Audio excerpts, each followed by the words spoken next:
Darlene and I lived in Pickering, but the nuclear station was a constant worry. We are being told that officials are considering a 30-kilometer evacuation zone similar to the one instituted in Chernobyl that would stretch from Oshawa all the way to Yonge Street. In search of a cleaner lifestyle, we chose to move to Haliburton to pursue our art in the natural beauty of the Highlands. A year later, we were horrified to find that within 4 kilometers of our home was a proposed open-pit uranium mine that had begun test drilling.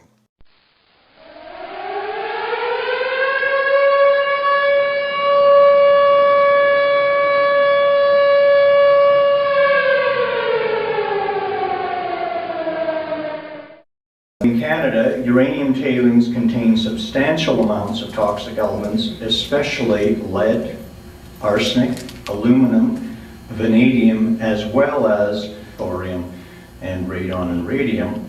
And these toxic elements can then migrate from tailings and evaporation ponds into aquifers and water seepages. Scientific evidence over the last 50 years shows that radioisotopes released in uranium mining tailings are some of the most toxic elements known to man.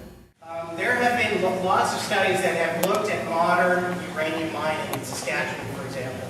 They have not found any illnesses or anything associated with radiation.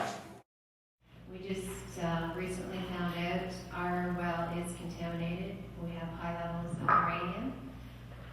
We are about to finish a baseline study on our well. Right. If our well water increases in radiation and in uranium after you drill, will you pay for the remediation and the filtration of our wells and fixing our house from radon gas? Well, but it's not... Yes or no? Just answer me. Will you guarantee that you will not further, if my well has uranium in it, if there is more in it after you drill, will you pay for the remediation? Because you can't say whether it comes from us or not.